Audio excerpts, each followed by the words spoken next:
Okay, let's talk electric vehicles.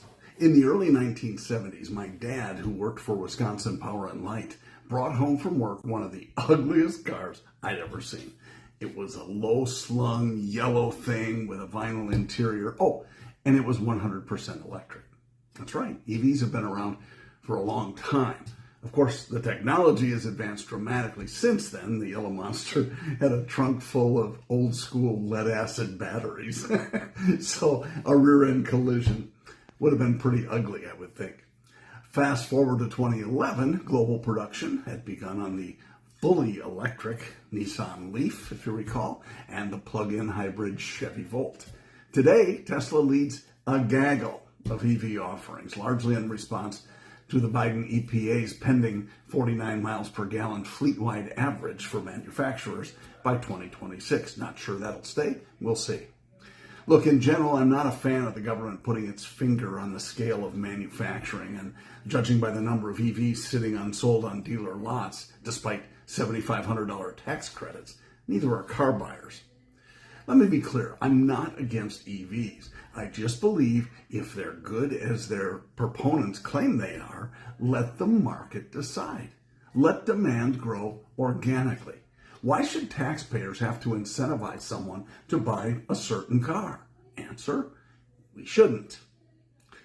I'm having to trade in my truck because of some powertrain issues, and it's a long story, so I'm going to save you from the agony. You're welcome.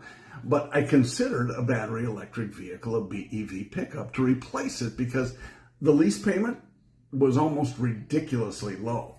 Now, remember I said they're sitting on dealer lots unsold, right?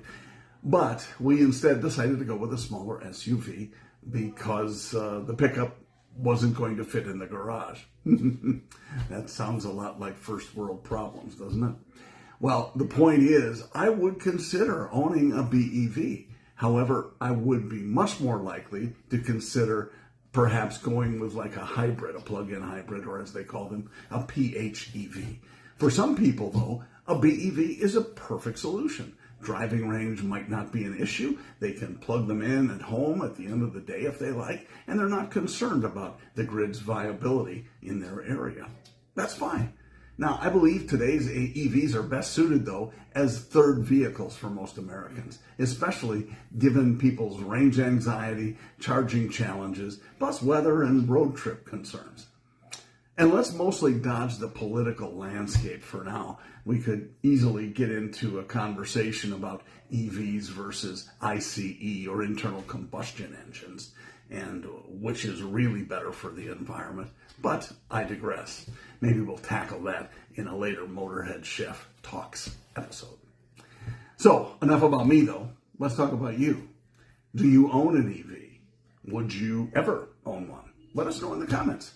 And you know what to do. Like, subscribe, hit the bell for notifications, and make sure you share this video with your friends. And you know the kind I'm talking about, the ones who really love EVs or the ones who really hate EVs. Let's rock the boat just a little bit.